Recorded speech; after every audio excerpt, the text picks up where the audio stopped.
Assalamu alaikum wa rahmatullahi wa barakatuhu. Let's be real for a second. Think about that feeling when you first open your eyes in the morning. Before you even check your phone, you feel it, that immediate heavy weight in your chest. You've been standing in the middle of this storm for so long that, honestly, you've probably forgotten what a clear sky even looks like. You're praying, you're fasting, and you're asking why, but it feels like your words are just hitting the ceiling and bouncing back. Does it feel like you're being punished? Or maybe even worse, does it feel like you've just been forgotten? Now look, I'm not here to give you a sugar-coated, shallow speech. This is a divine examination, and let's be urgent about this. Every single minute you spend complaining, instead of actually reflecting, is a minute you're wasting in the hallway of your own misery. If you do not understand how the mechanics of a spiritual test work, you are going to trip right at the finish line. Are you still with me? Or did your mind just drift off to your bank balance or that person who's been getting on your nerves? Maybe you're wondering what you're going to eat later. Stay focused. What I'm about to tell you is the literal difference between staying stuck and finally breaking through. That fear that your test is never going to end, that is not from Allah. That is a tool from Shaitan. He wants you to believe this tunnel is your new home. But Allah does not build tunnels without exits. The real question is, are you looking for the exit? Or are you too busy decorating the walls of your despair? You know, it's a funny thing. Well, maybe not funny, but ironic. Right before the dawn breaks, the night gets its absolute darkest. This is usually where most people just drop out. They think, because the pressure is turning up, it means Allah is moving further away. But it's actually the opposite. That pressure is there to squeeze out the very last bit of your reliance on anything that is not Him. Why do we struggle so much? If we're being honest, it's because we're stubborn. We think we know better than the Creator of the heavens and the earth. We are holding on to our little plans like a toddler holding a broken toy, crying because we are not getting a new one, while Allah is literally trying to clear our hands to give us something massive. Do you really think you are going to outsmart Al-Hakim, the Most Wise? Here's the part that should keep you up at night. If you do not experience a very specific shift inside your heart, this test might not just keep going. It might actually get harder. See, the end of a test is not marked by your bank account changing or your health suddenly fixing itself.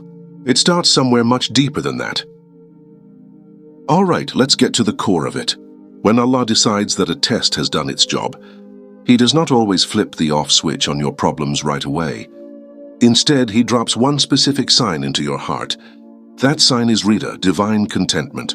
Now wait, did you expect a miracle check in the mail? Did you expect your enemies to suddenly show up at your door with an apology? No, the sign that your test is ending is when your heart finally stops fighting against the will of Allah. To get to this state, you need more than just positive vibes. You need the prophetic formula. There is a specific dua the Prophet Muhammad, peace be upon him, taught us that acts like a key to this lock. Raditu billahi rabban, wa bil islami dinan, wa bi Muhammadin nabiyyan. It means I am pleased with Allah as my Lord, with Islam as my religion, and with Muhammad, peace be upon him, as my prophet. Now, don't just say it with your tongue while you're scrolling through social media.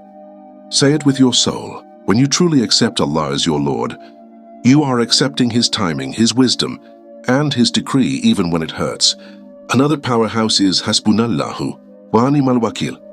Allah is sufficient for us, and He is the best disposer of affairs. Think about the weight of those words. If Allah is sufficient, why are you still losing sleep over what people think? Why are you panicking about tomorrow? When you repeat this dhikr, you are essentially firing your own ego from the job of manager of the universe and letting Allah take the lead. The Prophet Muhammad, peace be upon him, told us that the greatness of the reward is tied to the greatness of the trial. When Allah loves a people, He tests them, and whoever is content, for Him is pleasure. Think about the companions like Umar ibn al-Khattab radiyallahu anhu. They were not looking for a life of ease. They were looking for a life of alignment. Are you seeking ease or are you seeking Allah? Because if you are just chasing ease, this test is going to feel like a prison sentence. But if you are seeking Allah, the test becomes your classroom. Once this sign of contentment shows up, and you start using these, Duas as your lifeline. Believe me, the external walls usually crumble fast. Why? Because the lesson is over. You are not the same person who started this trial. You are stronger, you are sharper, and your ego has finally been put in its place. You are now actually ready to live an authentic Islamic life, not because it is a habit, but because you have a deep, unshakable conviction. You will start making wise spiritual decisions because you have seen the hand of Allah in your darkest hours.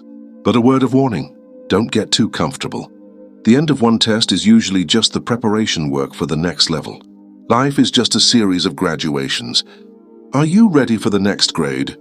Or do you want to stay back and repeat the same year over and over again? So as you are sitting there, I want you to really look at your life. Have you reached that point of Ridha yet? Or are you still trying to bargain with the Almighty? The clock is ticking.